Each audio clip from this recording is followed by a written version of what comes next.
Folks, while we were recording this episode of Redneck Matinee on Smokey and the Bandit and the upcoming Smokey and the Bandit 2 episode, Mr. Burt Reynolds passed away. So when you hear us reference the late, great Mr. Reynolds, you're going to hear us reference him as if he were living, because he was at the time. And sometimes you may hear us reference him as if he's gone, and our hearts are full of sadness, audibly, and you'll be like, oh, they must have done this part after he died. Yeah. That's just a heads up. Rest in peace. At last, a warm, sensitive, touching story about the close personal relationship between a man and a woman, between a trucker and his dog, Fred, I'm so damn tired of picking you up. I got to. Fred! between a father No way, and his son. no way that you could come from my loins. And how they all took to the road one day for a quiet little drive in the country. From Georgia to Texas and back in 28 hours flat with a truckload of bootleg beer. I'll be driving this one. Yeah, blocker. You'll be driving the truck. This is Bandit 1, and that is Bandit 2. The year was 1977. Jimmy Carter had just become the first president inaugurated on a dirt bike. That was the only thing I liked about him. There were 9 brands of cigarette: man, real man, invalid, woman, lady, shy lady, Aunt Ruth, children's, and joint. It was mandatory to carry 3 of those brands on your person at all times. And on May 27th, Smokey and the Bandit was released. The greatest movie of all time. Some people may say the greatest movie of all time is Citizen Kane or Godfather Part 2 or Vertigo, but the people who say it's Smokey and the Bandit are the people who can kick your ass. Then Star Wars was released on May 25th, both before Memorial Day. That's a crazy summer. What'd you do that summer, Jackie? I slapped Chewbacca's out of kids' hands and signed them up for truck driving school. Jackie, I know that ain't true because, as everyone is aware, Kenner was caught off guard by the success of A New Hope, and figures weren't even released until early 1978 when... Ow! That's for being a nerd on our Smokey and the Bandit show. Burt would have liked that. He woulda, yeah. Right turn, Clyde. What we're dealing with here is a complete lack of respect for the law. Redneck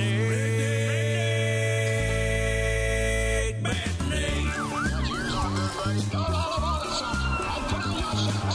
Ain't gonna hurt. You got the one snowman out, eastbound and down. Hey there, everybody. This is Jackie Bro. Folks, people, this is Dunlap. We also host the Red State Update podcast, where we cuss Trump and talk about local sponsors from right here in Murfreesboro, Tennessee. But none of that here on Redneck Matinee. No, on here we just talk about our favorite Southern movies. And today we have probably the greatest Southern movie, or I should say the greatest movie ever made, Smokey and the Bandit.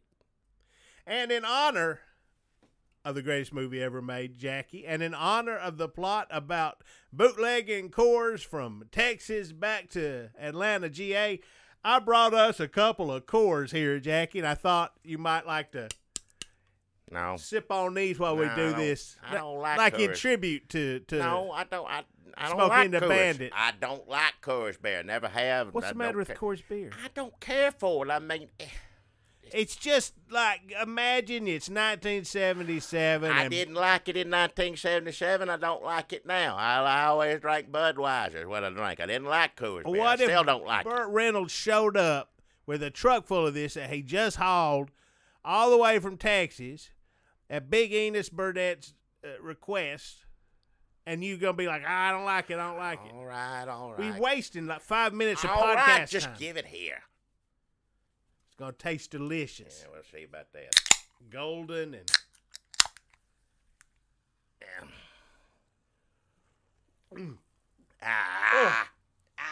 No. I don't want this. I told you it's No. not good. Oh, gee, I took knew a- it wasn't gonna be great, but Jackie, according to Stuntman, the Hal Needham story, written by Hal Needham, and Burt Reynolds, But Enough About Me, written by Burt Reynolds. The story of Smokey and the Bandit begins in a hotel room on the set of Gator. When Hal and I were getting ready to shoot Gator in Georgia, the traffic captain put a bunch of Coors on the truck in L.A. and took it down there, says Burt Reynolds. He gave Hal a couple cases for his condo, and Hal put a few bottles in the refrigerator, but the next time he looked, they were gone. He put a few more in, and they disappeared, too. He figured it was an inside job, and he was right. It was the maid. Yep. He caught her red-handed with 2 bottles in her cart. He asked her why she was stealing Coors beer, and she said, "You can't get it around here. My husband loves it." In Hal's mind, smuggling Coors become the MacGuffin for a movie, the thread that would tie the action together. Did he fire the maid? What? Did he fire the maid? I don't know if I'd have asked her why she stole something. I'd just be like, "You stealing from me? Get out," you know. That's how I'd be. I'd be like, "I'm going to give you points in this movie." Well, she deserves it if she helped inspire this whole... It's basically her idea. Well, maybe she should get a point or 2. I've heard this story. We heard it in the documentary, The Bandit. I've seen it in 2 books by 2 of America's finest. I've never heard anybody say whether they fired the maid or Yeah, not. I don't know anything about that. She can have a career in movies. That's one thing, but she sounds like a terrible maid. You don't want a maid that steals from you, no matter what it is. Another story we keep hearing about the making of Smokey and the Bandit is that they held a contest to pick Fred. Oh, Fred, I love Fred. Big old dog, basset hound dog, yeah. Well, I always thought that was probably just Hollywood horse hockey, but it turns out, according to the Atlanta Constitution from August 26, 1976, Reynolds to pick Ugly Dog. In the middle of our bicentennial hangover, Burt Reynolds, it says here, Burt Reynolds, here to film Smokey and the Bandit for Universal Pictures, will be the chief judge at a beauty contest, in quotes, of sorts, for dogs, Sunday at the Atlanta Civic Center at 2 p.m. That would have been fun to go to that, yeah, whether you had a dog or not. Says he will be joined in the judging by actress Sally Field and actor Jerry Reed, but I don't know if they showed up.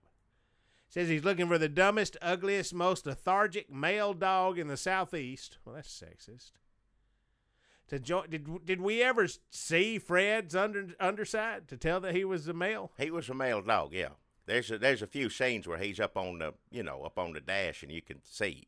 That's funny. Not that I'm looking at it. I never noticed that. That's funny. He put his paws up right there. there. It's a dog. I really would have liked to gone to this. I would have too. Now I think Jerry Reed probably should have had a lot of sway in this. I know it's Burt Reynolds and he's a star and he's a movie, but it's Jerry Reed that has to sit with the dog. He's the one that's got to carry him around. He's the one that's got to go chase him in the lake, all of it. Yeah, you'd think Jerry Reed would want to at least come over and smell these dogs. Sure. All right, so then on August 30th, 1976, if you really want to do a deep dive, Jackie. Well, yeah.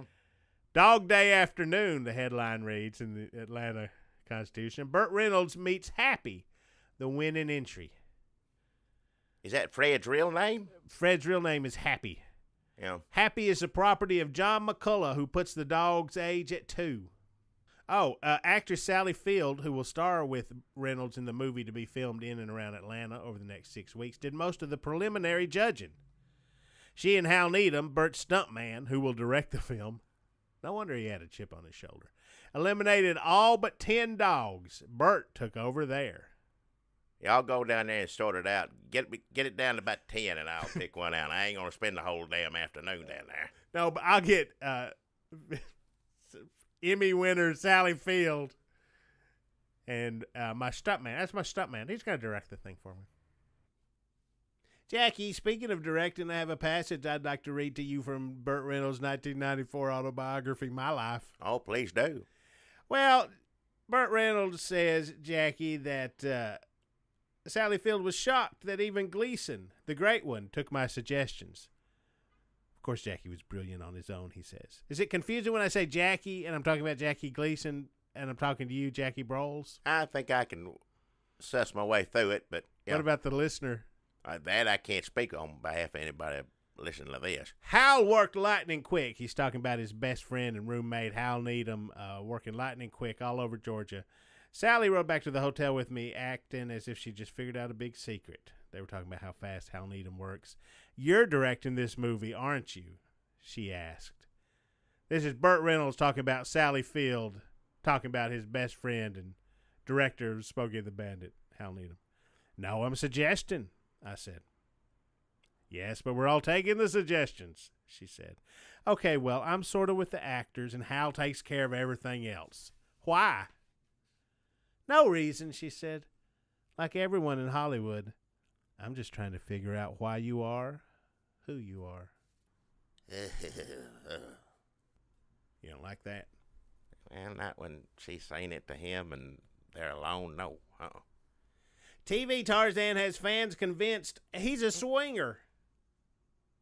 Jackie, I thought we'd take a moment to talk about Mike Henry, who plays Junior Justice. Buford T. Justice Jr., I guess is his name. Yep, funny man, yeah. Really funny. Gets funnier every time you watch it. You don't think of him as MVP of Smokey and the Bandit, but without him, what is Smokey and the Bandit? It all falls apart. He's about 30%, I'd say, yeah. Junior's the glue. He's the glue. Also, he was Tarzan. He's a former linebacker who wound up portraying Tarzan. I'd like to see him play Tarzan, yeah. I'd look at those. Late 60s Tarzan movies where he was shooting a giant gun at a helicopter in a clip I saw on YouTube. Until the movie series was about to become a TV series, and he was nipped by a chimp, according to this article in the Salt Lake Tribune from February 1st, 1967. A chimpanzee got temperamental and nipped Henry on the chin instead of kissing him, as it was supposed to do. Not kiss monkeys. And, I mean, Tarzan didn't kiss. The old Tarzan never did kiss monkeys. But well, this was the 60s. That's true, yeah. After getting 18 stitches in his chin, Henry took the first jet out of Brazil and said, "Get me out of here." And shortly thereafter was having a suit prepared for $800,000 worth of damages against the production company. I mean, that's understandable. Yeah, you had a good lawyer, yeah. I mean, just show up with the stitches and a picture of the chimp. He got off easy, let me say, because chimpanzees get a hold of it. They can do a lot worse than give you some stitches. They can permanently, alter you. Jackie, let me tell you what Smokey and the Bandit's all about. Yeah. It's all about freedom. Indeed it is, yeah. It's about freedom. It's the freedom of the open road. Oh, yeah. It's freedom from that work-a-day, 9-to-5 neck-tied day job. Well, yeah. Finding freedom in the exotic, non-stop adventure of truck driving. Mm. It's freedom from the work-a-day, 9-to-5 neck-tied job of truck driving. Right. And finding freedom in the lucrative career of being famous for... What is Burt Reynolds famous for in this? Showing off. Something showing off, like the Bandit. Freedom. It's freedom from the constraints of traditional marriage. Like Frog. And let's be honest, Snowman, because he ditched that family like the second Burt Reynolds showed up. Oh, they ain't in that long. He's getting ready as Burt Reynolds is talking him into it. Like he knew he was going the entire time. Oh, yeah. Freedom from obscure bootlegging laws. Freedom from getting bit in the face by a chimp. What? If you're Mike Henry. Well, yeah, but that ain't got nothing to do with the movie. If you're Jackie Gleason, it's freedom from not being in movies for a little while. Well, yeah. If you're Jerry Reed, it's freedom from being a successful country music star. If you're Burt Reynolds, it's freedom from not being the biggest movie star on the planet until this happens. And that pretty much just kind of... If you're Sally Field, it's freedom from Gidget. Flying Nun. And the Flying Nun. If you're Hal Needham, it's freedom from being a Burt Reynolds stuntman and becoming a billionaire movie director. Was he a billionaire? I don't know if he's a billionaire, but he did all right. Did well for himself. It's freedom from the old South driving into the new. It's freedom from the way the wars fucked us up and the damn Watergate, and freedom from the late 70s, getting tired. Oh, we're so tired. We're tired from the drugs and the the Vietnam. Remember how tired you get in that car and all of a sudden, freedom. Why? Smokey and the Bandit, here it comes. Put your hat on. Put the pedal to the metal, good buddy. Yeah, freedom. Freedom to see the real southern back roads on that screen, not Hollywood backlots. Burt Reynolds had the freedom to go into the South and represent real country back roads. Lush green, that's home, yeah. The music, Jackie, the freedom in that music. Oh, that song, Eastbound and Down. Ah, yeah. Every note sound like freedom in that song. The freedom of a million road trip playlists, Jackie. That's freedom. Yeah. The freedom to live your authentic life. Well, yeah. Just as Dina K. Rose lives her authentic life. Yeah. Dina K. Rose, who wrote Eastbound and Down with Jerry Reed. Oh, okay. When she was, to quote her website, a dude writing songs in Nashville named Dick Feller, Yeah. who also wrote Lord, Mr. Ford, the best song ever. That's a good song, yeah. This movie is steeped in freedom. It's freedom tea. Freedom tea. It tastes like Burt Reynolds and Jerry Reed and Fred. Ah. Take a big gulp of Fred and freedom, Fred'em. Take a big gulp of Fred'em. It's 1976 somewhere in Georgia. All right, calm down now. Let's just talk about the plot. I couldn't tell you what the story is of Smokey and the Bandit if you put a gun to my head. Shut up, Burt Reynolds, in a recent interview. What? Who's going to hold a gun to Burt Reynolds' head and ask him the plots of his movies? I mean, I know there's crazy people out there, but I wouldn't put nothing past people in this world. maybe he needs to listen to this so he'll be able to, if he finds himself in that situation, we can help old Burt out and tell him the plot here. Even if somebody put a gun to Burt Reynolds' head, what he's going to wind up talking about is how Dustin Hoffman isn't as good an actor as him, and he should have had a baby back when he wanted to, and he doesn't get the respect he deserves. He should have directed more. You know, yeah, I think he should have. He yeah. might get around to telling you the plots of his movies if you have a gun to his head, but first you're gonna hear some of that. He gonna have to warm up to it. Yeah, He might slap the gun. That's true. Jackie, this movie barrels down the highway. It never stops moving. It's all about freedom and finding an open road and Driving, a lot of driving in it. All of it's in a car. Fast driving. Cars, trucks, pretty much. That's it. What are the places where it's not a car or truck? Racetrack, which is sort of a car. Hammock at the racetrack. Right. That's when you take a break from driving. Right. The restaurant that gets a Diablo sandwich at. Yep. Jerry Reed's bed, but that's where truckers sleep and make trucker babies. And Burt Reynolds wakes him up. By climbing on top of him. Yeah. I guess that's it. Yeah, the rest of it's all in cars. Yeah, pretty much. But I mean, that don't hinder it none. If you want a movie about cars driving, this is probably one of the best ones, I'd say. It starts off with just a bunch of shots of a truck. Yeah, that's always good when you see the grill and the brakes and the smokestack, the underside, all of it looking good. And then old Jerry Reed is singing The Legend. And it's a song all about Bandit skill driving a truck, but it never really does drive a truck. He drives a car. When you think Smokey and the Bandit, you don't think Burt Reynolds in a truck. But they say he's a famous truck driver at the beginning of it. Monte Eagle Mountain. That Monte Eagle grade is long and steep or whatever. But I guess Burt Reynolds drove a truck in the 60s? I don't, maybe he was famous for something before that, but he don't drive any. The only time he's in a truck is when he drives Jerry Reed's house, and that's it. But we don't even get to see that. He just pulls up and gets out. I'm going to say I don't think that's really Burt Reynolds driving that truck. Well, no, but the character, in a way. The Bandit is who we're talking about. Bandit, yeah. So Bandit is super famous for being a truck driver, even though in these movies we never see him drive a truck. He's so famous for doing it that the Jerry Reed song is just called The Legend. It's not called The Legend of the Bandit, just The Legend. Like just you the say, legend. The Legend, you go, oh, about the Bandit, the famous truck driver. And he says some other legends in there, but the song is just about the Bandit. You may have heard the legend of Jesse James or John Henry, but that's not what this song is. No, this song's about Burt Reynolds, so it's better. Well, it's a good song.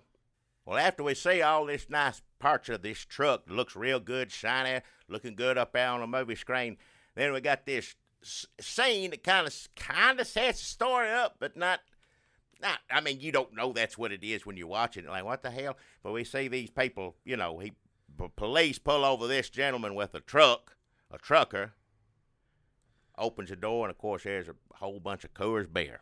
And I got to say, this whole time, I can't remember exactly what I was hoping was going to happen when I was a kid. Yeah. But I was probably hoping that Burt Reynolds was going to jump out. Well, that's what you think. You're waiting for Burt Reynolds. You go to see a Burt Reynolds movie, that's what you want to happen, but that's not the case There's here. a pipe-smoking cop who's like, don't you know that bootlegging is Coors Beer beast of the dip? And then the guy in the shirt and getting some money. It's a very 70s scene. It's a great scene, except I want Burt Reynolds to be there. Well, that's what you want in a Burt Reynolds movie. That's exactly what you want. But fortunately, this is just exposition. If you're going to have exposition, why don't you have Burt Reynolds drive by and go, ha, ha, ha. yeah, he got you, didn't he? You know how it goes. Yeah. Just add it. You're right about that. But I guess he can't be on the set every day, I don't reckon. You know what I mean? You got to do something on Like he can't be there the days Jackie Gleason is there. Right, that's true. We'll get to that in a little while, but yep, that's right. Yep. And he can't be there when fat Bing Crosby bald cop is there. Well, he ain't in it now. You waiting for him, but it don't show up. So there's a few days. Well, after this quick, brief scene, fortunately brief, without Burt Reynolds in it. But then, we did spend 2 minutes talking about it. Well, that's true. We did. We did spend a little time about it, but it's much faster if you just watch it. So maybe skip this part. Faster. You don't need us really talking over this scene that opens Smokey and the Bandit, where a trucker gets arrested. Just know Burt Reynolds ain't in it. That's all. Just we'd let you down easy. Like, you don't really need that scene. Look, I would never tell Hal Needham. Let me spend 1 more minute on that. I would never tell Hal Needham how to direct a movie. Nor would I. No, sir. But, however, actually, you don't need that scene at the beginning. You don't, because they're about to tell us again. Because we go to the next scene. We're on the, what is it? It's a truck rodeo, right? It's the in truck Georgia. rodeo, and you meet Big Enos and Little Enos, who the right. Bing Crosby cop just told us about. Right. And then Burt Reynolds is going to say that's bootlegging. Yeah. And then later Jerry Reed's going to say it's bootlegging. Right. So they tell you about it 3 or 4 times, and then, of course, the police are trying to stop them all the way through it, too, because, you know. But yeah, they tell you it's really not necessary. Here they tell us right off the bat, we'll go get this beer, bring it there. We're going to make a bet, and Burt Reynolds is wise to it. He knows. Do you think that's a rule, like a Hollywood rule? Like, well, you got to tell them 3 times.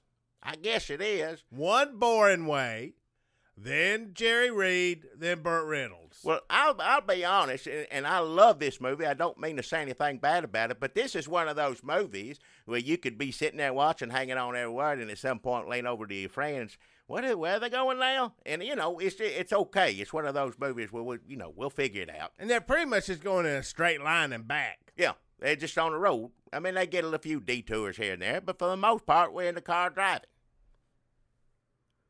We should talk about Big and Little Enos.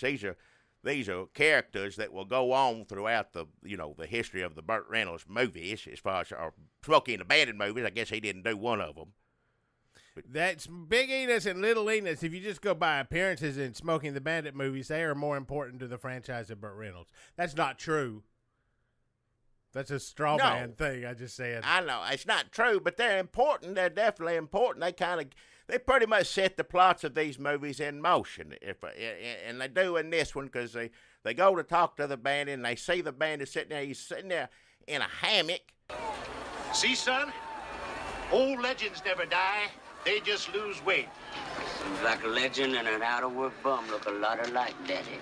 We get the first Burt Reynolds laugh when he lifts his hat up and sees Big and Little, because he thinks Big and Little is funny, and it is. Burt Reynolds is laughing at them in their face. Right. Keep calling one a dwarf, keep calling one a fat, Like, that's kind of shamey. Well, it's a little shamey. That's just your sense of humor, but Why do they want the bandit to do it? He's selling autographed pictures of himself half off at the truck rodeo. ROADEO. Well, I guess because maybe now, see, this is helping me out here. Maybe that scene before all this was important. maybe because an average trucker is unable to do this job, he got arrested. Oh. See, that's so we're figuring this out now for the first time. So he had to get a professional, somebody who, the best truck driver known to do it. Show, don't tell. Yep. So we're at the truck rodeo, the Georgia Truck Rodeo, filmed in 1976. Pat McCormick has that 1976 cup he's drinking out of. If you've ever watched closely, one of them bicentennial cups he's dipping his walrus mustache into. And they get Burt Reynolds to agree to making the run. That's not too hard. And Burt Reynolds, he's bored. He's washed up. He's past his prime. He's looking for a little something. And they give him a lot of money, too. He Money. Making the little one more and more money. Give me some more. And Daddy said give it to him, and the little one don't want to. Burt Reynolds says he needs money to buy a car because it needs a blocker. Is that a real thing? Like, this whole movie is about Burt Reynolds driving blocker for a truck. And then in White Lightning, yeah. He's also blocker for moonshine runners. Is that just a thing they invented for Burt Reynolds movies? Did that really exist? Because if the trick is, if the thing is that blockers exist, then police are going to figure out that there are blockers pretty quick. Like if you're on the bootlegging highway and you see two cars going and then one car comes by real fast, you'd be like, hey, maybe that other car works for Al Capone. Right. If you see a truck and a Trans Am, well, I mean, now you're going to know what's up. Well, yeah, definitely now. I mean, if you're a policeman, you see a truck and a Trans Am come by, you'd be like, shit. Look out. Yeah. I'm in the movie. I'm living in a movie now. I mean, that's a movie that a police officer probably doesn't want to live in because I don't know, its depiction of law enforcement is not the most flattering, I guess. They crash a lot. Yeah. A lot of crashing. Not one good driver in the police department in this movie. And I guess the best driver is Jackie Gleason because he managed to keep going. He don't wind up in a swamp or river or in a fire or whatever. He's either the best driver or he's got the sturdiest car. Yeah, I think it may be sturdiest car because, there ain't much left of it by the end, but, it's still running. All right, so Burt Reynolds got some money. He's got some juice coursing through his veins again. He goes over to Jerry Reed's house, insults his wife, mocks their family, and climbs on top of Jerry Reed to get him to go on a weekend vacation with him. Nobody can have anything that Burt Reynolds wants in this movie. Pretty much. So Burt Reynolds takes Jerry Reed away from his wife, and they boy fuss over a car. Shiny, honey hush. Ho, ho, ho! Well, God almighty, would you look at that?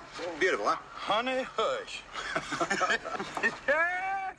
They got a dog. Fred. Fred's a good dog. Fred is a good dog, rides in the truck, only acts up one time in the whole movie. The rest of the time, he behaves himself. And that's because he probably just been in a truck with Jerry Reed for 2 days. What do you think he smells like? A dog already, and then Jerry Reed and eating them hamburgers. Like, let me in this pond for a minute. It's clean. Yeah, need to freshen up. Let me at least splash some water on my dog face. Then we get to hear Westbound and Down. Which is a little off-putting because if you love Eastbound and Down so much, something's a little off. Like, oh, here we go. But it's still like, well, Westbound and Down. It's like somebody did a parody, but they're not. Yeah. It just didn't think it through. They only play it this one time in the movie, so you can get through that pretty quickly, and then the rest of the time they play it, it's old Eastbound and Down. How'd they decide to make Eastbound and Down the single and not Westbound and Down? I guess because nothing happens on the way out there. No, we don't see they go get beer and then they head back. We don't see on the way there they ain't hauling nothing. They ain't no hurry, they're just going down there. So he got Eastbound and Down, Westbound and Down, and the song from Smokey and the Bandit 2 out of that one song. That's pretty good. Yeah, it is. Technically, the Smokey and the Bandit 2 is a different song. Technically, it's a different movie, but Technically. Technically, yeah. I mean, it got Elephant and Burt Reynolds and Dom DeLuise. Dom DeLuise. They throw him in there, yeah, in the mix. Somebody needs to write Jerry Reed versions of songs about movies, other movies. He'd be good because every time there's a story about him writing a song, he's sang with him, remember he did the song for Gator as well. And I think Burt Reynolds said this a couple of times. So he just comes out with his guitar, sings that song, and says, "What do you think of it?" Asked Hal Needham and him. And they said, "Don't you change nothing. That's it right there." And I think he did the same thing with Gator. So if he's just sitting around on a movie set, you need to go ask him, "Hey, where's the song?" Son, I got a song about the cider house rules. Bang, bong, bang. Was he in that? Nope. Oh. Well, he'd be good writing a song about it either way. He would have been a good. Name me a movie Michael Caine is in that Jerry Reed wouldn't have been better. Name me one. That ain't one that I know of. So they're playing Westbound and Down, and then they're driving, and they see there's a cop taking a leak. Well, that's something the police do a lot in this movie. Is it the same police officer we get to see him pee twice? Later on, when we switch to Eastbound and Down, we see that same cop taking a leak. Got to pee on it. Maybe have issues, In the 70s, cops could piss wherever they wanted to. Evidently, judging watching this, yeah. Now they got those body cams on. Yeah. Technically. Where is the town where he hides from the cop? This is on the way. He hides from the cop. The pissing cop chases him. And he pulls up behind that building. Hides. Police car goes on. And Burt Reynolds does a look to the camera. And as you explain this to me, that's breaking the fourth wall. That's right. The film talk, right? Yeah, he breaks the fourth wall. He pulls a Fresh Prince. Yeah. And it wiggles his eyebrows, Does a Groucho cigar motion. Pulls a horn out. Blows it. And drives on. Which I don't bother me none. I think it's Burt. If it's a Burt Reynolds movie, I think I've been cheated if there isn't a scene in it where he looks into the camera. That's what I'm waiting for. It's like he is saying, "Hey, Jackie, come on, get in this car with me. We're having fun, ain't we? We're about to run the roads with Jerry Reed. You have to get in the back when I pick up Sally Field." I could fit in the back of that car. That's too little. Those little legs. cars, too compact for me. Yeah, just her crawling all around in that car made me nervous. It's pretty much all she does in it for the first half of it, just crawling around all the time in a car. He's driving. It makes me nervous. You don't like people crawling around in your car? No, I want people sitting still when I'm driving. I don't want people crawling around all over me. Taking the clothes off, putting different clothes on, getting in the back, getting in the front, all around, the rear end up in your face, leg this way, leg that. No, that's dangerous. It really is. There's a lot of things in this film that's dangerous, but, it's not, it didn't come out to, teach you any lessons to keep you out of trouble. That's not what this movie's for. It's just, you just go see it if you like driving and sliding around. I can't believe you don't like that, because didn't you drive a Bible camp van one summer? Well, years ago, yeah.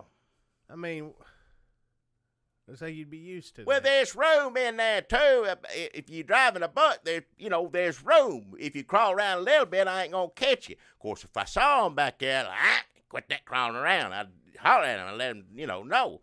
But if you're just doing it, minimally, I ain't going to catch it. But in a little car like that Trans Am, compact car like that, ain't no which way someone ain't going to notice if you get to crawling around. So if you picked up Sally Field in a wedding dress on the road, you wouldn't fall in love with her. You'd scold her the entire way. I'd say sit for still. Fidgeting? I'd say sit still, yes. Any strange woman, first off, I ain't going to pick up some woman in the middle of the road. But that's me. Oh, man. I don't care. I don't pick up hitchhikers, period. Now, if she was in distress or something was happening, sure, I'd, maybe pull over and call 911 or do whatever I need to do. Of course, Burt Reynolds can't do that, because of the police. So I guess in his case. And you can't do that because you don't know how to work a cell phone. Well, that's true. So I guess it's a good thing you never picked up Sally Field off the side of the road. Well, I wouldn't. Is the point I'm making. Even You if wouldn't there's pick her up now opportunity. if you seen her, and it was like, well, If I that's knew Sally it was Field. her and she's waving me down, I said, "You Sally Field?" She said, "Yeah, you know, you need a ride." She said, "Just down, you know, yes." I'd pick her up pay to that see way. that movie than you fall in love with Sally Field. I ain't gonna fall in love with her. So we're almost up to Sally Field anyway. We just have this excursion in Texarkana where Burt Reynolds gets on a forklift and throws his little friend Jerry Reed into a bunch of cases of beer. Very funny, very funny. I thought it was funny. Yeah. And then they load up the truck. They break some stuff also, by the way. He kicks in a door. Was somebody supposed to be there? I've never understood that part. Hey, Nobody's there at the Coors. They just break in and take it, Is basically. Coors like Chick-fil-A that closed on Sunday? It may be. Back in the 70s could have been the case. A lot of stuff was closed on Sundays in the 70s. If Yeah. people had a time machine now, like millennials, and they went back to the 70s, the first thought would be like, oh, groovy, far out. The second thing would be like, I want a taco. Yeah. Nothing's open. Well, it depends on what part of the world you're in, but yeah. I want a loaf of bread. Yeah. I gotta go to the Quick Sack. Everything was called the Quick Sack in the 70s. Churches. Everything was a Quick Sack. Ah. It was great. So anyway, so then you meet Sally Field. Jackie has already stressed the fact that he would not help her. Well, He hates Sally Field. maybe and the everything kind of help she stands needs for. is in the ride, a real fast drive. Maybe that's not that. Maybe she needs help, but not that kind of help. What does she need then? I Sally don't- Field's whisperer. She was just running. Now, she put herself in that situation because she was going to marry Junior and then run away at the last minute. And that's her choice. That's fine. But she put herself in that situation. That's all I'm saying. So then you get to see Jackie Gleason show up. Well, that's when things really get good. And That's when the cussing really starts. There's Yeah. some cussing before this. a little bit is kind of cute, silly cussing. This is going to be, and you know me, I ain't crazy about bad language, but Jackie Gleason is funny cussing, yeah. Do you think people back then were like, I wish Jackie Gleason hadn't used that language? No, didn't nobody say that because you had to take all the fun out of it. Not even old ladies? How many old ladies going to go see Smokey and the Bandit? How many you think did? I'm trying to think back when it was in the theaters. I don't remember like a nursing home in there with me or nothing, no. I guess everybody that's seen it back in is just an old lady now. Everybody. Well, yeah, nowadays, yeah. So Jackie Gleason shows up, beats up a couple of kids, 3 young punks. Kicks them in the rear end. 3 young Texas punks, roughs them up a little bit, police brutality. Every one of them boys has a haircut of somebody I went to school with. And then you find out that Jackie Gleason and his son Tarzan are chasing Sally Field, and she just got in the car with Bandit. And that is pretty much the plot. You got the 2 plots. That's all you need. Get the Plot's beer. over. Get the beer and runaway bride. Those are the plots. It's not like somebody, who lives in the windmill? Like, that's Carolyn's stepfather. Then you find out it was her real father. And then, well, what happened to Meemaw? And then Meemaw turns out, and then the windmill is actually a lighthouse. Like, that's too much plot. And then at the end, the old caretaker was alive, and he stumbles down the stairs with the axe in his hand. They get him, and then, like, he's back to life. Like, none of that happens in this. But what does happen is a lot better than that as far as I'm concerned, because then you could say he jumped a bridge. That is better. Yeah. That is better. Top of the car come off. Yep. Landed on a flatbed truck. So do you need plots? Like, if you were like, okay, so it turns out that he was in love with her, but only before they got married. And then, like that, no. And then the dog, no, well, maybe the dog. I'll listen to the part about the dog. But then, if you say the car, Right. like, lands on a truck, Yep. and the truck keeps going, Yeah. and he's like, hey, can you let me off at the next exit? You're like, yeah, where's that movie playing? Like, tell me about the plot. I can't tell you about the plot, but I can tell you about a car that nearly killed some little leaguers. Oh, good Lord. Okay, tell me about that. I just did. Sold. Where's the popcorn? We're out. I guess I'll watch it hungry. You will. That's what you call word of mouth right there. That's word of mouth. That's word of mouth. That's how, That's the best kind of advertising. I think so. In your mind. Down south when this come out, it was like, it wasn't like, you seen it yet? It ain't like, have you seen that new movie? It's like, you seen Smokey and the Bandit yet? I ain't seen it yet. Well, get down there and see it. It's good. Get in my car. Let's go right now. So they got the beer. Yep. They got Sally Field. Oh, yeah. They got Jackie Gleason chasing them. Yep. They're eastbound and down. Finally, yeah. When that song comes on, you sing along, tap your foot to it now, yeah. You're like, is this over? No. Things are just getting started. Yeah, just getting started, yeah. They see the pissing cop again. Yep. He should go to a doctor. There's things that can happen make you have to go all the time. That's true. A pissing cop, doesn't he run into a lake? It's hard to keep up with where what the happens to different all these police. crash. Most of them wind up in a body of water of some kind. I feel like, is that a joke because the pissing cop winds up like completely wet? No. Maybe.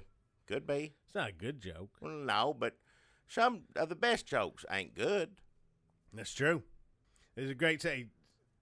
Burt Reynolds throws a cigarette down. Horn music comes on. He turns down a dirt road. Runs a black man fishing off a bridge. That part's not so great. If you're a black man fishing in a Burt Reynolds movie, I'm sorry. I'll just say it right now. Sorry, because that Gator, same thing happened. Black man fishing, boat goes through his house. This one, black man fishing, didn't get as bad as the gentleman in Gator, but still just got knocked down in water. He had to jump in the water. He had to jump in the water. The Gator water. man didn't have to jump in the water. He just no, lost but his he house. doesn't have a house though. He didn't get wet, but he lost a house. If it was up to me, if I had a choice, I'd say I'd jump in the water. Yeah, keep your house. So at least I got towels. If I have my house, I got towels. Do you think by this is evolution of Burt Reynolds movies and Gator than this gentleman?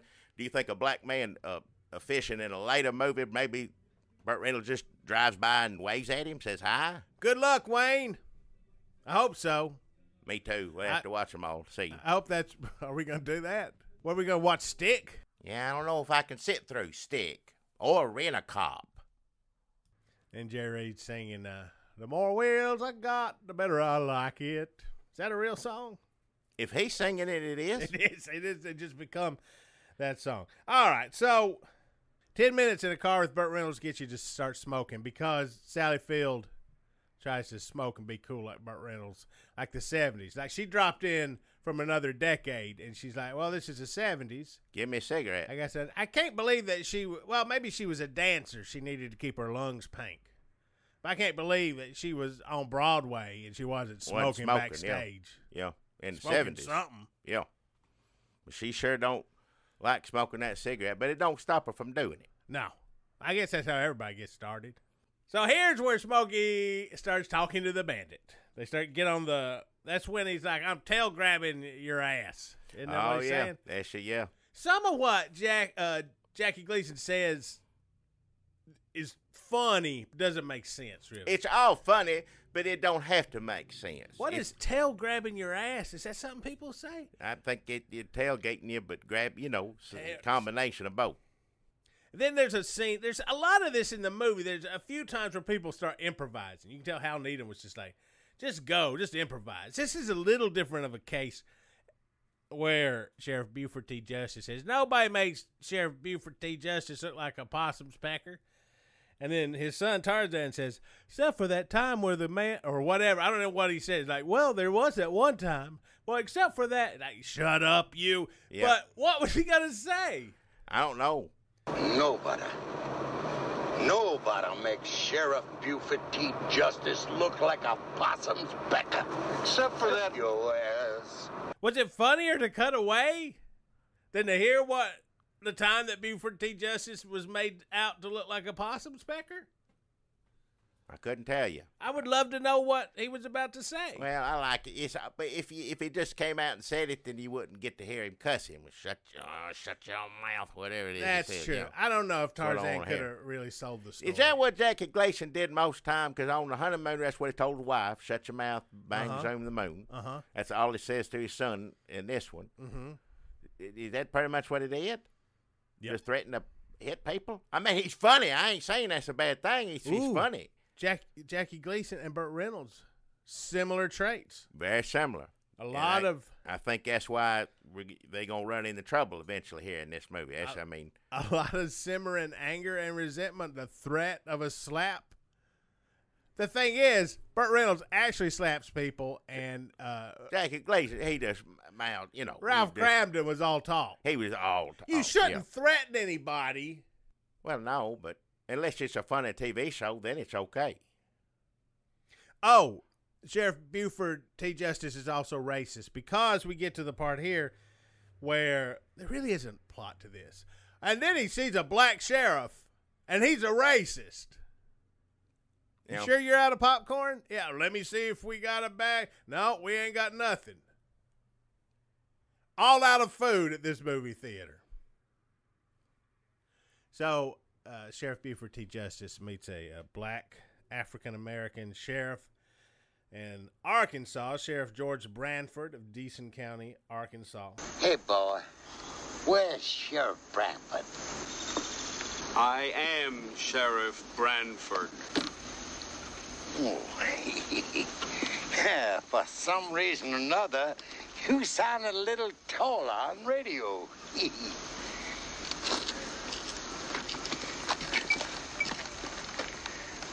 What the hell is the world coming to? Is that the most racist that he gets in this movie? It may be another reference or something, but they trying to point out, now he's the bad guy. We're supposed to make fun of him. The bad guy is racist, so that's good. The good guys, they try to give as many opportunities as they can. Jerry Reed and Burt Reynolds to talk to black people, and everybody likes them, and vice versa. They're friends with black people, except for the fishing, the ones who fish. Yeah, they didn't know one another as far as I could tell. But other than that gentleman, rest of everybody else in the movie, friends. So I'm conflicted. Do they need to have racism and whatnot and all, especially in a dumb little movie like this? Probably not. But if they did, at least he's the bad guy. We're supposed to point out there. At least you see, though, that they're also saying he's of a previous generation. This New South. He's an idiot. Yeah, this is New South. Burt Reynolds, we have to give him credit for that. He was always about New South. This is New South. He's driving away from the Old South, trying to get away from it. The South won't let him go. Nope. Chasing him. All the way through it. New South took Old South's women and is friends with African Americans. People are uncomfortable in this movie theater in the 70s in Arkansas. Probably not. Just a few people, not everybody. Jackie Gleason has a racist one-liner, and people are like, yeah. Sheriff George Branford of Gleason, Arkansas, has a deputy who acts a little bit like he's in a Bubble Yum commercial. He's a mayor's son, right? I think he's the mayor's son. He's the mayor's son. Correct. Calls him out on that. But those policemen, they wind up in the river. So then we got the Diablo Sandwich scene. Now, this is an important scene because from what we've gathered from, documentaries and articles and books, that this is the only scene where they're together, side by side, talking to one another, Burt Reynolds and Jackie Gleason. Supposedly, the day after they shot this scene, Burt Reynolds went up to Hal Needham, or the producer or somebody, and said, I ain't doing anything else with him. End of that. And sure enough, it was. So there were scenes where I think they were supposed to be together, and they cut all those out because Burt didn't want to be around Jackie Gleason no more. They didn't film them. They didn't film him, or they filmed? No, they didn't film him. He wouldn't. He wasn't about should be in the movie. He didn't want to be in a room with Jackie Gleason for whatever reasons. We don't know. We can speculate why, but I don't. What? Why would you speculate? Well, like you ought to. They're two giant egos right there. One threatens to slap, one does slap. That's the recipe for disaster. I think it is. Or a Diablo sandwich. So Jackie Gleason comes in here, yells, what's the Diablo sandwich and Dr. Pepper? And we in a hurry. In a hurry. We have watched this, Jackie. How many times did you say we have watched this movie? In my lifetime? Yeah, 70, 75? Around there, yeah. I don't know why I never had noticed, because I guess you're still focused on the Diablo sandwich part, but then Jackie Gleason immediately runs back to the door, yells, "You want something?" And Junior says, "Hush puppies, Daddy." And then Jackie Gleason, "We ain't got time for that." Does he say that? He says crap. Crap. We ain't got time for that crap. He's one of the only people that says crap and makes it as funny as shit. Why did he ask him if he wanted anything? It wasn't no matter what he answered, he was going to tell him we ain't got time for it. This last time we watched this movie, right before we did this talking, that really made us laugh for a long time. Did. Let me have a Diablo sandwich, a Dr. Pepper. Make it fast. I'm in a goddamn hurry. You want something? Hush puppy, Daddy. We got no time for that crap. Hush puppies. Yeah, hush puppy. Why does he want hush puppy? We ain't got time for that crap. That may be like the dumbest thing he says in the whole movie. He just, hush puppies are good. Actually, that may be the smartest thing. I would never think to go to a restaurant and just get a bunch of hush puppies. But why not? Hush puppies are delicious. They are good. Hush puppies, Daddy. It's really funny. That's really funny. Good scene. Just pay attention. It go by fast. So this is the big scene. This is the heat scene, the Pacino De Niro scene where you got Jackie Gleason and Burt Reynolds together. It's funny. They're both really funny. They both managed to do what they do best, I guess, in it. And it's a shame that Burt Reynolds hated Jackie Gleason so much because I would have liked to seen more scenes of them two together. I mean, I don't know why it doesn't have to be a competition. Why can't you just, how are you going to compete? Even if you're Burt Reynolds, the biggest movie star in America, you cannot compete with whatever that is that Jackie Gleason is doing. No, nobody can. The only person that could barely do it is Art Carney. Other than that. And they were not talking either. They didn't. Maybe it's Jackie Gleason that's at fault here. It could be. Maybe we shouldn't be so quick to blame Burt Reynolds. Well, they said Burt Reynolds. They didn't say. That's just what the information that we have obtained concerning this doesn't mention Jackie Gleason.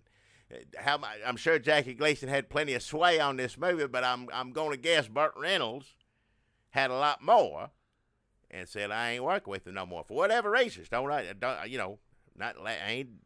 Ain't doing the scene with him. Now, I ain't saying putting it past Jackie Gleason didn't say, do something awful to him. That may be the case. I don't know. I don't know what kind of actor Jackie Gleason was. Was he he must have been a good given actor. I mean, I know he stopped talking to Art Carney, but they all loved him, right? They all worked together. I think so. I have to get a Jackie Gleason book, too. Well, maybe we got two more of these movies to talk about, so we probably need to know as much about Jackie Gleason as possible. I don't think there's a big Gleason. How many? Jackie, have you seen all the books I gotten? Dang it. Books. The great one. So anyway, Jackie Gleason's eating this sandwich, and I always worry that he's going to have a stroke. I've seen it 70, 75 times, but I'm always worried this is the one time I watch it, he's going to have that stroke. Eating that sandwich, his face red. You worried for him. You are when you see him. Calm down a little bit. I know you're just acting, but good Lord. He puts his all into it, that's for sure. And when he says got to take a squirt, I just always assumed it meant take a leak, but take a squirt like after what he just eat and did, anything could come out of his body from any hole. I'm pretty sure squirt means leak. Pretty sure take a squirt means, but it's just the way he says it and eating that sandwich so fast. I just imagine it just going down him and then right out the other end. And then he gets the toilet paper. I know he's just cleaning his glasses, but the toilet paper gets stuck to his glasses and he walks out with that. Well, a nice waitress comes and she didn't have to do that. She didn't have to do that. They could have kept laughing at him, watching him go on and try to get in his car with pulling toilet paper. She come out and took it off his glasses. Kind of her to do it. Turns around to go back in, and he asks comment about her anatomy. That's not, but again, bad guy. He says nice ass. Yeah. But in this case, he's the only one that's mean to to black people, thank goodness, in the movie, even as bad as that is, he's just him. But then everybody says nice, ass. Later in the second, Jerry Reed's about to tell Sally Field that she has a nice ass. Everybody says nice ass. That seems, I guess, is that 70s? Was that the 70s? Do you remember people just telling each other they had a nice ass? I don't remember it, no. Did people tell you had a nice ass? Nobody said no. It was probably just men doing it to women. I never said it to anybody, no. They say it in this movie. Yeah, they do it a lot. He did say nice ass. I also like it when he says nice lady. I don't like, he says nice, he says nice lady. I can't do it, but he's real funny. Yeah. But then he tells a woman nice ass. Listen, it's hard to be funny at the drop of a hat. Like, come up and say something funny. I'll just comment on this woman's ass. She's just a prop for me in this 70s trucker movie. I'll get the laugh, and the show continues. Well, he's a professional, that's for sure, so. So this was where Sally Field was leaving the Bandit behind. But because she sees Sheriff Buford T. Justice in there, and she's got a crush on Burt Reynolds, she gets in the Trans Am, drives away, and he jumps in too. So now they're being chased once again by Jackie Gleason, Sheriff Buford T. Justice. They're always being chased by him. I mean, there's a little diversion. I really don't need to say. Yeah, that's a constant throughout the movie, yeah. So then you come to a scene of a funeral, and there's a funeral procession, and you see two, what would they be, funeral home attendants? They're driving the hearse. Hearse drivers. And one of them has a CB handle named the Grave Robber, and he gets on. He's like, "Hey, you know who that was? That was the Bandit." Recognize him, yeah. Let me get on here and say. But before that, he's improvising, and he says, "Oh, that's the way I want to go out. That's the best way." What were they talking about before I don't that? know. Why would you start the conversation there, Hal Needham? I want to know what's the best way to go out. And these gentlemen would know. They work in the death industry. I want to hear what they have to say. I want to hear it, yeah. If somebody comes up to you and says, "I know the best way to die," you'd be like, "So? Where do you work? Air conditioner plant?" I don't want to hear it. If somebody comes up to you, "I know the best way to die," where do you work? "I drive a hearse, and my CB handle is the Grave Robber." I want him to pass on that information to me. Yeah. Hope it don't ever have to come into use, but you never know. So the Grave Robber and his hearse driving friend, actually the other guy's driving the hearse. The Grave Robber, I guess, he just works a CB.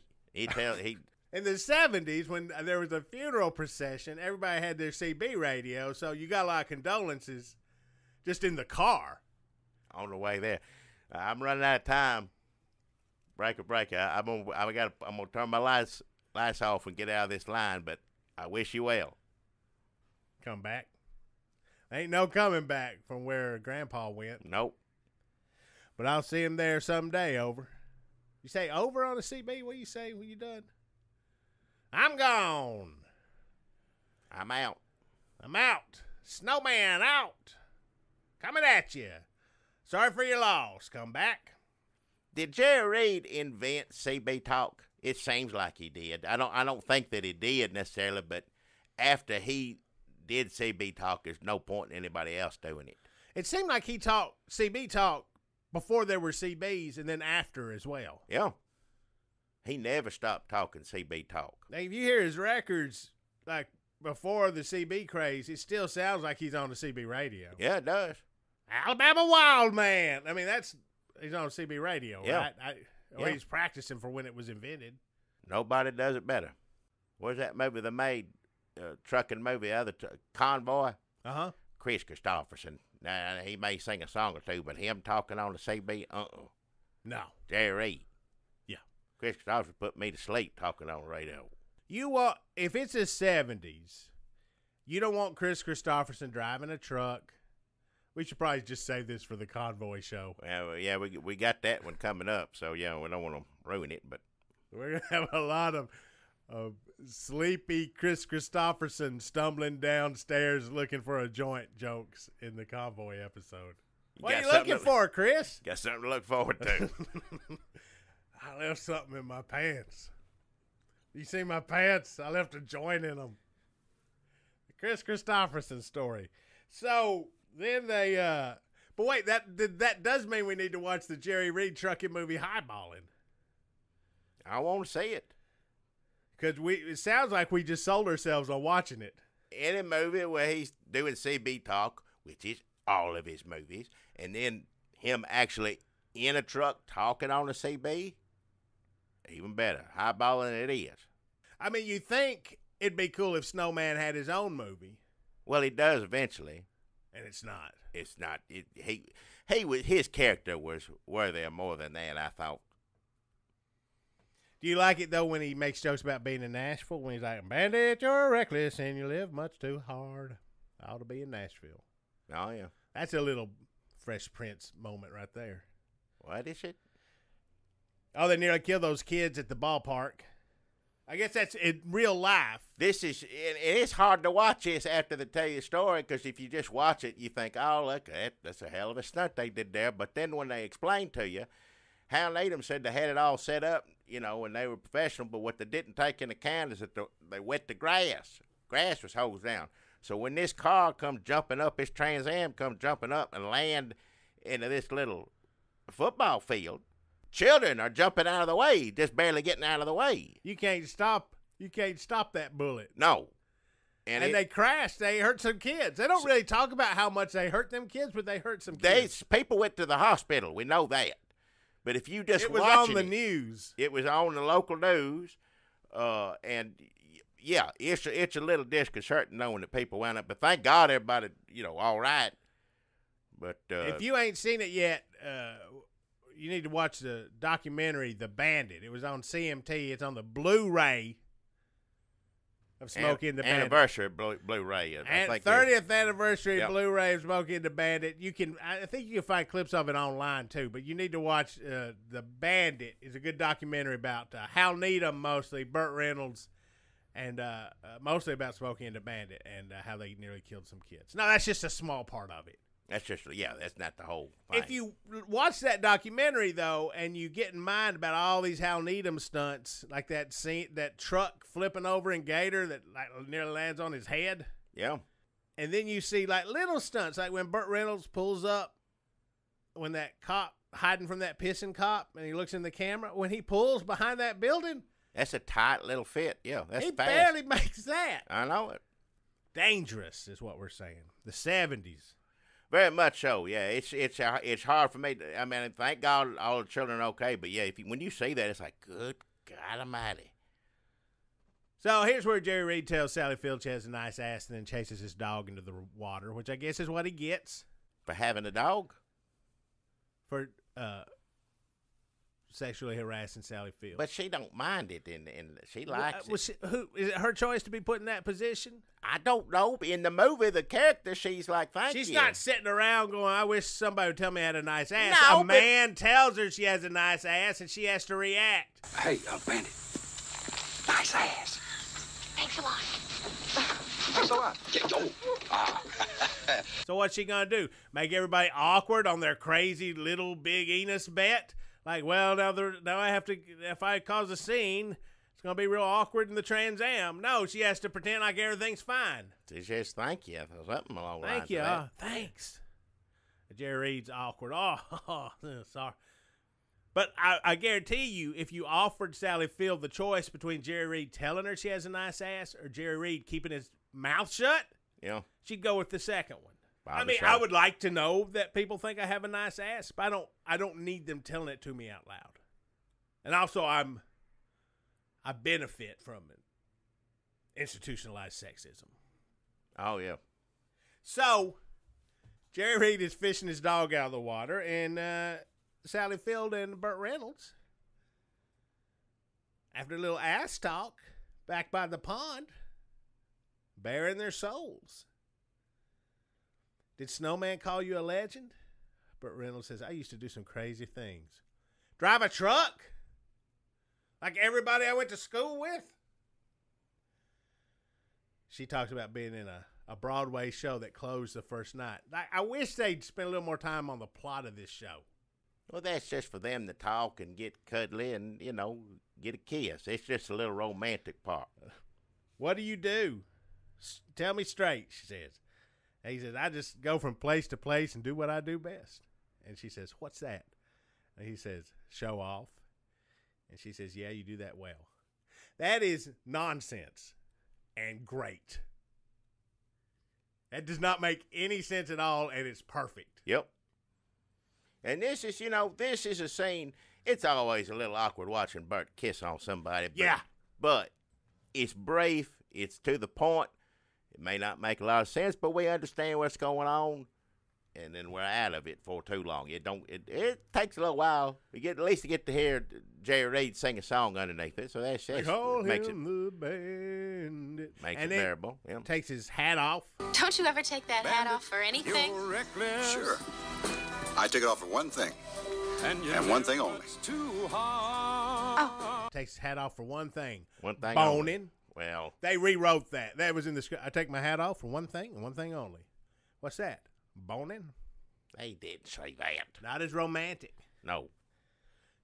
Bandit, he was classy. Bandit didn't talk, language like that. Nice ass is about as bad as it got. That's just his friends. Yeah. Well, he would say. He said a few of them. He said it too, yeah. They should remake Harry and Tonto with Snowman and Fred. If Jerry Reed had lived.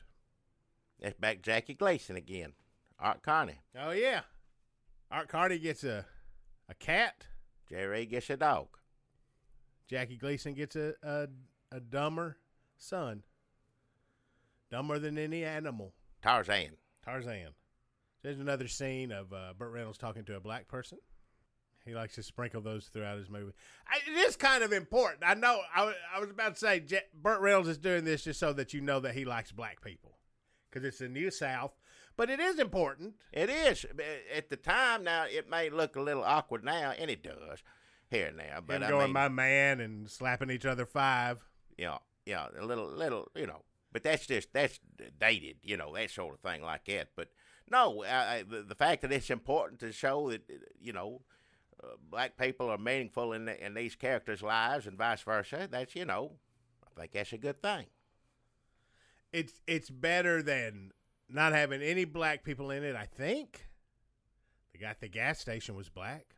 There's no black people in your movie, Mr. Reynolds. The guy at the gas station was But it's better. So if you're going to make movies for white Southern audiences, and I'm not saying you have to be white or Southern to enjoy this movie, but Burt Reynolds says that he knew this would go gangbusters in the South. He puts people being nice to black people. Jesus, was that the bar? Sadly, in some cases it was. Again, like we're saying, Burt Reynolds was the New South. He we were trying to put the rest of that, So the old South was hoses and dogs, and the New South is over tip. I mean, that's better. It's better, but they do tip. They always tip. They tip well. They do. The heroes in this movie tip well. Yeah. They show a sheriff who's African American. Right. They show a in the lake, but in the river, but yeah. He does go into the river. Yeah. And then he doesn't get wet though. That's true. He's and then hanging in the car, yeah. He does get humiliated when Jackie Gleason shows up and racists him. So even though he's a dignified sheriff who has command of the situation, he gets run off the road. Still kind of has his dignity because it's the other guy that messed up. He wasn't driving. Yeah. He told him, if you wreck this car, even if you are the mayor's son or what. So they wreck the car. He still got his dignity, but then Jackie Gleason shows up to, I guess, show us that he's right to get the joke, racist joke, and then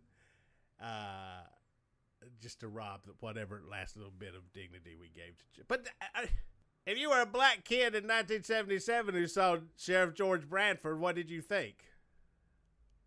I think you were just waiting for the cars to come back on. Yeah. No matter what color kid you were. Yeah, it doesn't matter. You're ready for see some more jumps and chases. I don't want to tell black kids in the 70s what to think, but I'm pretty sure when they saw Sheriff George Bradford, it was just a middle-aged character actor. Here's where you got Burt Reynolds and Jackie Gleason talking to each other on the CB, even though they're at the same gas station. It's the part where Burt Reynolds says, "Don't you cuss on this here radio." And Jackie Gleason says, "Tick turd." All of his curse words don't make any sense, but they're all good. Always funny. Then later, the scene where Burt Reynolds calls Brenda Lee a spinner. Miss Brenda Lee, a long time rocking around the Christmas tree. Not cool. Yeah. But good stunts. Yeah. Oh, there's racist when the Asian truck driver, he yells bonsai, and they play, like that didn't even. There used to be music that they would play under an Asian person in movies. As a joke. Yes. Like, do we need to write a joke, or why don't we just play this music under this Asian person? That's pretty much what it is, yeah. I don't think that's representation so much. That's like anti-representation. Probably not. Yeah. While all this is going on, Jerry Reed's pulling into a biker bar, I guess, right? Is it a biker bar? We get to meet some of his... I think it's just a bar that's got some bikers in here. It's like, where'd you get all these warthogs, son? Where'd they come from, yeah. And here's another scene where the good guys have black friends. He knows the proprietors of this establishment, and Jerry Reed knows them well, and they know him well, it appears. But there's a lot of these, what are they, Hell's Angels? What are they, just bikers? They know him well enough that one black guy is like, "I'm leaving," and leaves Jerry Reed there with all the bikers by himself. Good going. He could have taken the dog with him. Well, that's true, yeah. So, yeah, bikers, I did not know this about bikers. Bikers do not like truckers, according to Smokey and the Bandit. Enemies. Or dogs, for that matter. Guy, you know that these bikers are not good people because they're rough-handling Fred. They said Fred bit him, which I don't think that's true. I think they was fibbing. I don't think he bit anybody. But they got a hold of him by the scruff of the neck, and you're worried. You don't want anybody to hurt a dog. That's true in every movie. I don't care what it is. Even Cujo. Don't you hurt him. Talk to him first. Try to. Do something. Shoot him with a sleeping dart. Yeah, get a sleeping. Shoot him in the knee. You don't have to hurt him. I don't like anybody to hurt a dog in a movie. And fortunately, Fred doesn't get hurt. But Jerry Reed does. Jerry Reed gets the shit kicked out of him. Yeah, they beat the hell out of Jerry Reed. And I watched this with the captions on, and it had stuff I'd never heard the bikers saying. This is what they said to Jerry Reed when they're hitting him in the stomach and face. "Gear jammer, huh? King of the road, huh?" I hate truckers. Hate truckers. Yeah, bikers don't like truckers. And after that, I could see why truckers wouldn't like bikers after that treatment. But Jerry Reed ain't going to sit around and just take that on chin and go on about his business. No, sir. He gets in his semi-truck, revs it up, and runs all over those bikers' motorcycles. Runs them all over. He showed them. How they going to get home? Guess they'll have to walk. Yep. Maybe they live in that bar now. They might have to. So now they're back on the road. Burt Reynolds has had sex with Sally Field, and Sally Field has had sex with Burt Reynolds. You don't have to say it that way. They had an intimate moment, and that's bad enough. That's just as bad. I know it, but that's not... The whole movie isn't about them fooling around while Jerry Reed gets beat up. That's just one small part of it. It's a part of it. It's a big part. Fred swims. He gets his ass kicked. Burt Reynolds takes his hat off.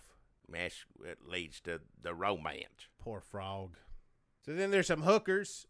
This is when you start to see, this happens in a lot of trucker movies, when a trucker's in trouble and everybody else on the CB radio network, all the other truckers and little old ladies with CBs and hookers with CB, everybody got CB. Yeah, like, in the 70s, yeah. "We're going to help you out here, Bandit honey."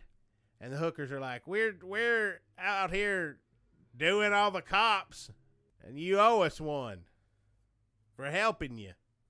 I hope somebody disinfected that CB. The hookers were the only one that really told him in the movie, because there's plenty of people help him out.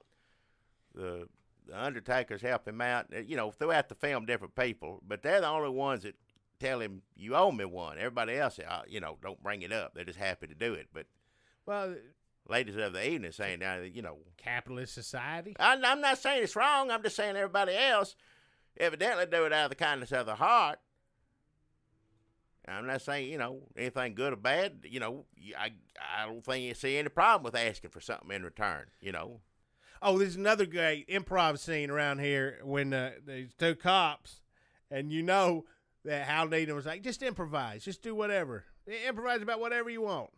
And the actors playing the cops were like, you see that new waitress down at the diner named Arlene?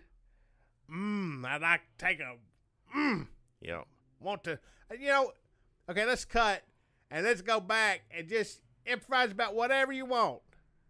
It can be anything. Action. Arlene, I want to take a run at her legs, boy, and she cooked a pie, but mainly her nice ass. Yeah. I want to climb up in it. All right. It didn't go that far. Improv.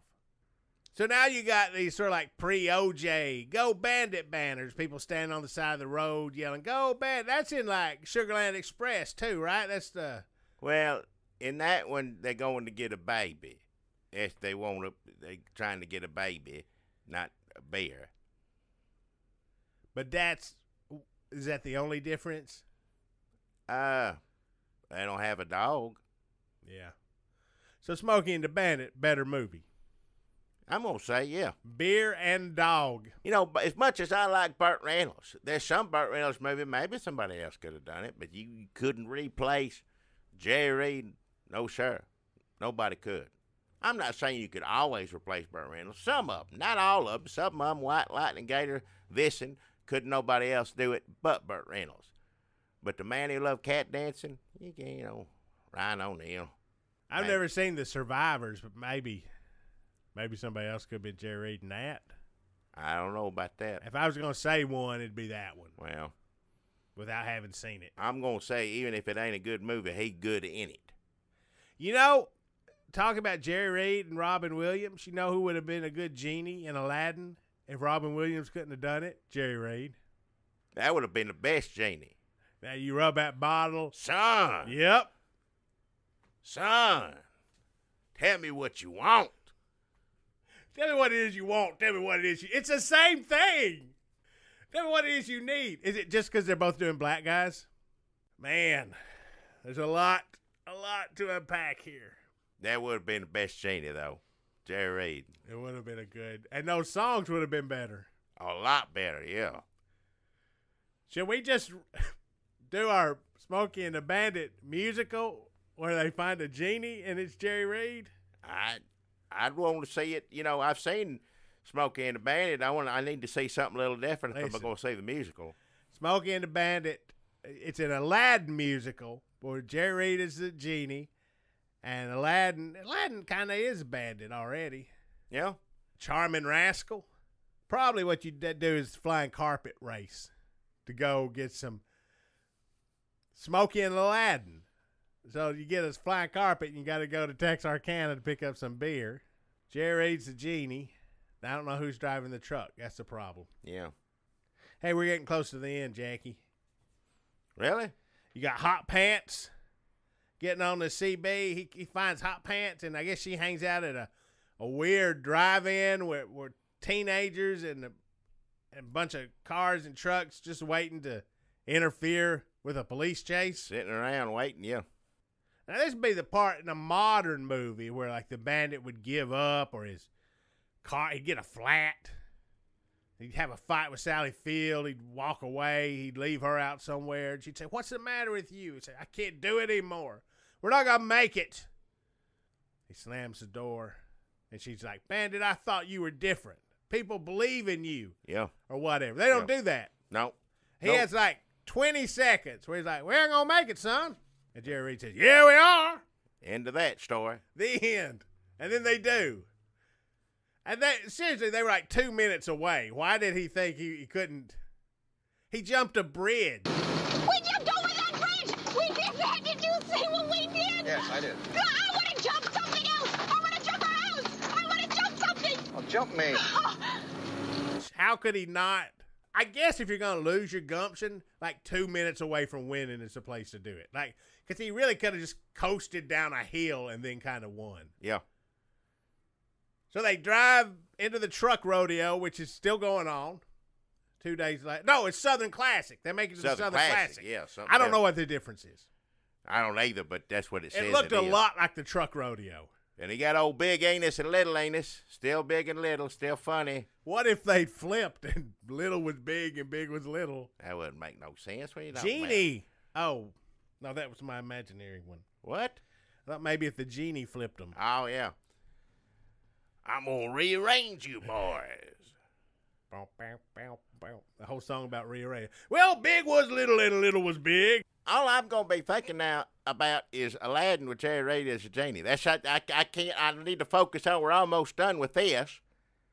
But once you put that thought in my head, that's it. I got to see that. I know I can't because God rest his soul, he's gone. But, man, wouldn't that have been good?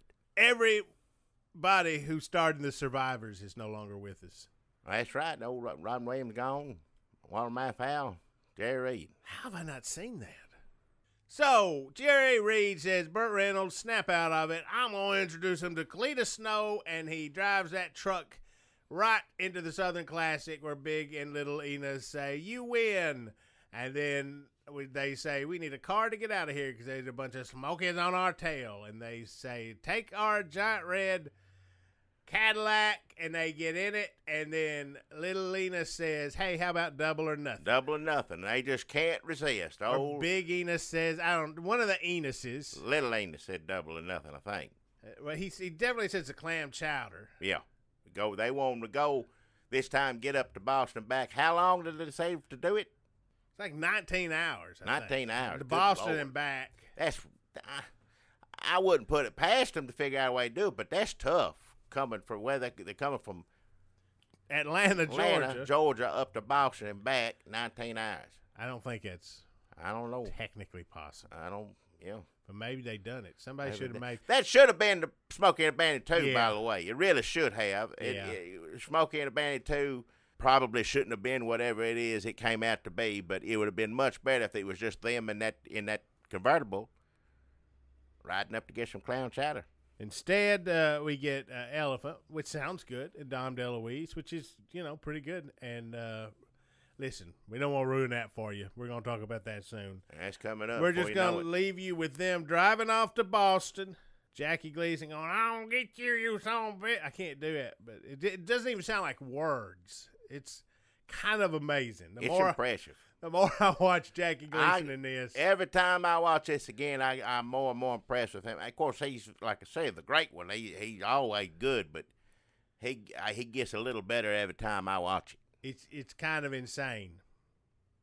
Who's going to hold your hat? Don't leave me, his son says as they run. He runs after his daddy's barely held together car as a sign in the background on these remastered versions say hot dogs, corn dogs, cigarettes, candy corn on the cob. That's the 70s, folks. Summed up one movie. The other summed up 70s is when that one CB radio man says, son, go get your daddy a beer. That's also. Oh, yeah, there's a scene in there. I heard that almost every other day. Were you the one saying it? Well, a couple times, maybe a few more. There's no way that you could come from my loins. As soon as I get home, the first thing I'm gonna do is punch your mama in the mouth. Hey, thank you kindly for listening to us here on Redneck Matinee. Whatever podcast place you're listening to this at, please give us a rating and a review. And if you want to hear us cuss at Trump, go over to listen to us on the Red State Update podcast. And if you really liked us, please go over to the Red State Update Patreon and give us a little jingle jangle. Thank you kindly.